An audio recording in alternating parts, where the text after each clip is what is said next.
देखिए मिठाई बनाने के लिए यहाँ पे रखी हमने भारी तले की गैस ऑन करके हमारी ये कढ़ाई, और उसमें डालेंगे हम अपना 1 कटोरी भर के हमारे गेहूं का आटा। वजन में करीब ये हमारा 150 ग्राम के करीब हमारा गेहूं का आटा है।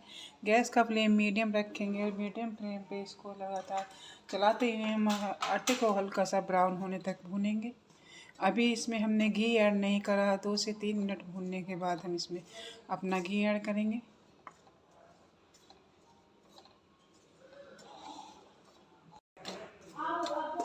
तो 2 से 3 मिनट के लिए हमने इसको हल्का सा भून लिया है। अब हम डालेंगे इसमें 2 से 3 टेबल स्पून हमारा घी। हमें ज़्यादा घी का इस्तेमाल इसमें नहीं करना है, 2 से 3 टेबल स्पून ही डालेंगे 2 से 3 टेबल स्पून देसी घी। तो हमने जो है घी को इसमें अच्छे से मिलाकर इसको 2 से 3 मिनट के लिए और अच्छे से भून लिया है। आप देख सकते हैं हमारा आटा बिल्कुल एकदम भुनकर तैयार है, कलर भी बहुत बढ़िया आ चुका है। तो हम इस आटे को एक प्लेट में निकालेंगे। तो अब हम डालेंगे इसमें 2 से 3 टेबल स्पून के करीब हमारा देसी घी। बहुत ज़्यादा घी का हम इसमें इस्तेमाल नहीं करेंगे और घी को हम अच्छे से इसमें मेल्ट होने देंगे।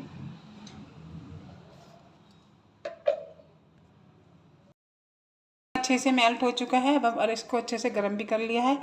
अब हम डालेंगे इसमें अपनी 3 से 4 छोटी चम्मच के करीब हमारी कनी गोंद, जो भी आप इसको कह सकते हैं उसको, और इसको घी में अच्छे से भूनेंगे।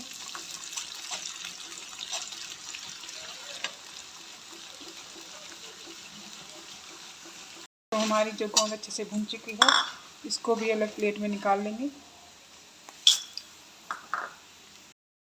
और यहाँ पे लिए हमने 4 से 5 टेबल स्पून के करीब हमारी भुनी हुई मूंगफली। इनको भी घी में हम हल्का सा भूनेंगे। ये हमारी रोस्टेड मूंगफली है, इसलिए हमें इनको ज़्यादा नहीं भूनना है, नहीं तो ये कड़वे हो जाएंगे। बस कुछ सेकंड के लिए इनको भूनेंगे। ये हमारी अच्छे से भून चुकी हैं। अब इनको एक अलग प्लेट में निकाल लेंगे। तो हमारा जो ये अभी ये घी बचा है, इसमें डालेंगे हम अपना 2 टेबल स्पून के करीब हमारी ये सौंठ का पाउडर,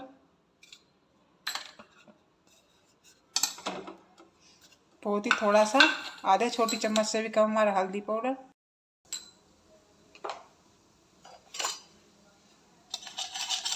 इनको हल्का सा भूनेंगे। और अब डालेंगे इसमें अपना हम गुड़।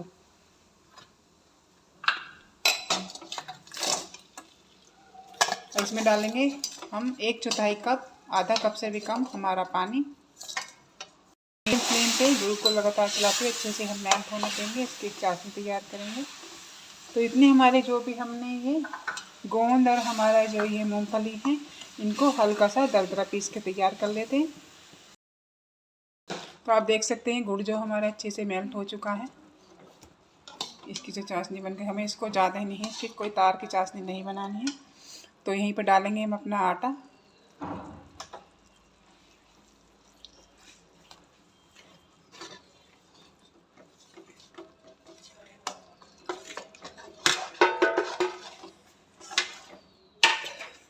और ये है हमारी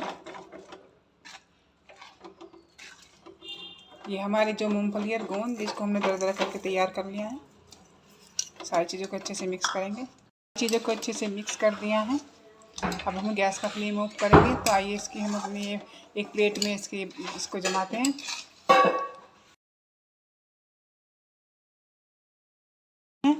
आप कोई भी बर्तन ले सकते हैं। इसको अच्छे से हमने घी से ग्रेस कर लिया, आप देख सकते हैं। तो हमारा जो बैटर है इसमें ट्रांसफ़र करेंगे।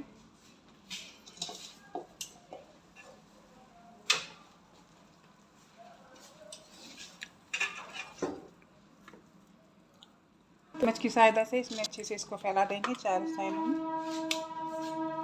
चम्मच को घी से अच्छे से ग्रेस करके इसको अच्छे से एक साथ चिकना कर देंगे। लेंगे थोड़े से सूखे नारियल के पीसेस कटे हुए, जिसको ऊपर से हम इसमें गार्निश करेंगे। हम चम्मच की मदद से इनको हल्का हल्का सा दबा देंगे, जिससे हमारे इसमें अच्छे से सेट हो जाए। और इसको हम 20 से 25 मिनट के लिए रखेंगे सेट होने। इसे सेट होने में ज़्यादा टाइम नहीं लगेगा, 20 से 25 मिनट में हमारी ये सेट होकर तैयार हो जाएगी।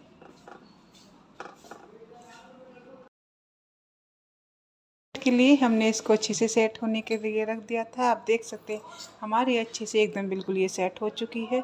तो अब हम आप इसको पीस में कट करके दिखाते हैं।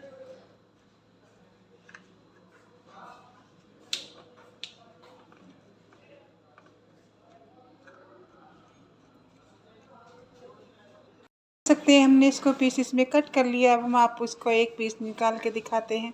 दोस्तों सर्दियों में इसे आप एक बनाकर ज़रूर खाएं। एक पीस आप इसका रोज़ ज़रूर खाएं। बहुत ही ज़्यादा हेल्दी भी है, टेस्टी भी है। मैं आपको इसको तोड़ के दिखा रही हूँ। आप देख सकते हैं एकदम ये कितनी अंदर से सॉफ्ट और मुलायम बनी है हमारी गुड़ की जो बर्फ़ी है, जिनको आज हम 3 से 4 चीज़ों के बनाया है। तो दोस्तों आप इस तरह से ज़रूर ट्राई करें। अगर आपको मेरी वीडियो पसंद आती हैं तो वीडियो को लाइक करें, चैनल को सब्सक्राइब करें, शेयर करें, कमेंट करके ज़रूर बताएं आपको ये रेसिपी कैसी लगी। देख सकते हैं हमारी दोस्तों ये मिठाई बिल्कुल बनकर तैयार हो चुकी है। तो आप इस तरह से ज़रूर ट्राई करें। अगर आपको वीडियो पसंद आती है वीडियो को लाइक करें, चैनल को सब्सक्राइब करें, शेयर करें और कमेंट करके ज़रूर बताएं आपको ये रेसिपी कैसी लगी।